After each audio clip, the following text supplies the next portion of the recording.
안녕하세요. 한겨레 논설위원 권혁철입니다. 6월 30일부터 대체역 편입 신청을 받고 있어 종교적 신념 등 양심의 자유에 따른 대체 복무제도가 본격 시행되었습니다. 그동안 형사처벌을 받던 양심적 병역 거부자들이 무기를 들지 않을 권리를 인정받고 합법적인 대체 복무가 가능해졌습니다. 1948년 국군이 만들어진 이래 72년 동안 벌어진 양심의 자유란 헌법적 가치와 공동체를 유지하는 병역 의무 간의 충돌이 해소된 것입니다.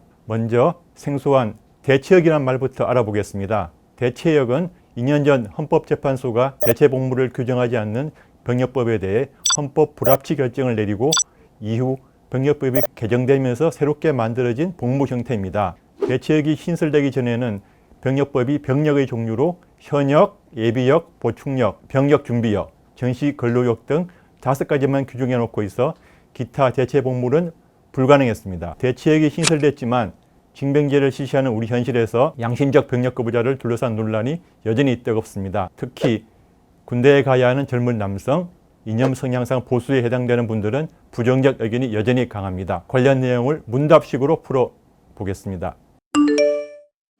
양심적 병역 거부라고 하는데 병역 거부가 양심적이라면 병역 의무 이행은 비양심적이라는 말인가요? 많은 사람들이 품는 대표적인 오해입니다. 일상용어로 사용하는 양심과 법률 용어인 양심은 전혀 다른 의미입니다. 일상에서 양심은 도덕적이고 정당한 뜻으로 쓰입니다. 양심적 병역 거부에 있어 양심이란 헌법상 양심의 자유를 의미합니다. 모든 국민은 양심의 자유를 갖는다가 헌법 제19조입니다. 자신의 신념과 종교, 마음의 목소리에 따라 생각하고 행동할 수 있는 자유가 양심의 자유입니다. 따라서 차마 총을 들 수 없다는 양심적 병역 거부자가 있다면 내 나라는 내가 지킨다는 소신에 따라 입대한 양심적 병역 이행자도 있을 수 있습니다. 양심적 병역 거부란 말은 국내 헌법학 교과서, 헌법재판소 등 헌법기관에서도 일반적으로 사용되는 용어입니다. 이 말은 컨센시어스 오브젝션이란 영어에서 왔습니다. 컨센시어스를 양심적으로 번역하는데 이 표현이 정확한지는 논란이 있습니다. 국립국어원은 2006년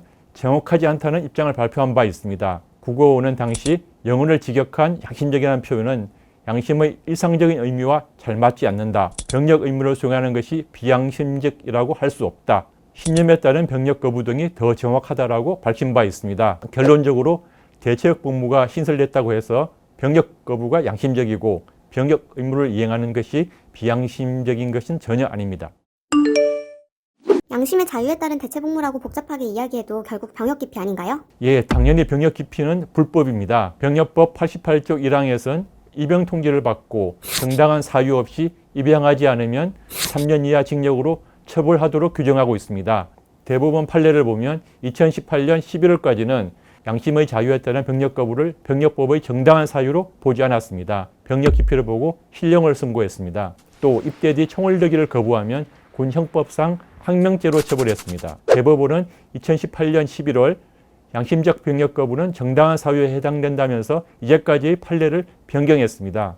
대법원은 양심적 병역 거부자들은 병역 의무를 이행하는 것이 자신의 인격 가치를 스스로 파멸시키기 때문에 불이익에 대한 어떠한 제재라도 감수하면서 이행을 거부하는 것이고, 이들에게 집총과 병역 의무를 강제하고자 형사처벌을 하는 것은 양심의 자유에 대한 과도한 제한이고 본질적인 위협이라고 봤습니다. 유엔의 세계인권선언과 시민적 및 정치적 권리에 관한 국제규약에서는 양심에 따른 병역 거부권을 보장하고 있습니다. 힘들게 군 복무하는 장병들에 비하면 대체 복무는 어쨌든 특혜가 아닌가요? 예, 사회로부터 장기간 격리돼 열악한 환경에서 군 복무하는 장병들 입장에서 보면 당연히 억울하고 상대적 박탈감도 느낄 수 있을 겁니다. 이를 감안해서 대체역 복무 기간이 36개월로 정했습니다. 현재 18개월인 육군 현역 병사의 2배인 것입니다. 국제기구는 양심적 병역 거부자의 대체 복무 기간이 현역 복무자의 복무 기간 1.5배를 넘으면 징벌적 성격이 있으니 이를 넘지 말라고 권고합니다. 특혜 여부는 복무 기간과 복무 강도를 놓고 종합적으로 판단해야 할 것입니다. 대체역 편입 심사의 관건은 양심인데 가짜 양심은 어떻게 판단하나요? 예, 대체역 편입을 신청한다고 해서 모두 대체역 복무를 하는 것은 아닙니다. 대체역 심사위원회 심사를 통과해야 합니다. 신청인의 SNS 등 온라인 조사를 비롯해 현장 주변인 진술, 신청인 보강 조사 등을 실시하여 이를 바탕으로 5명으로 구성된 사전심사위원회에서 심사를 합니다. 관건은 눈에 보이지 않는 신청자 양심을 어떻게 판단할 것인가입니다.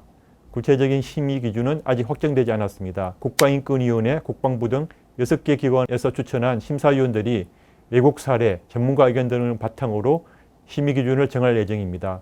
엄정하고 공정한 기준을 정하고 객관적 심사를 해서 대체복무제도가 빨리 정착할 수 있도록 노력해야 할 것입니다. 병무청은 6월 30일부터 대체역 심사위원회 또는 지방병무청을 통해 대체역 편입 신청을 받고 있고 대체역에 편입된 사람은 10월부터 대체복무요원으로 소집됩니다. 양심적 병력 거부에 따른 대체복무제도는 우리 사회의 인권의식의 가늠자로 불려왔습니다. 우여곡절 끝에 어렵게 막 첫걸음을 뗀 대체복무제가 안착한다면 소수자 인권 향상 등 우리 사회 전반에 큰 변화를 가져올 것입니다. 민주주의는 다수결의 원칙에 따라 운영되지만 소수자에 대한 관용과 포용을 인정해야만 그 정당성을 확보할 수 있습니다.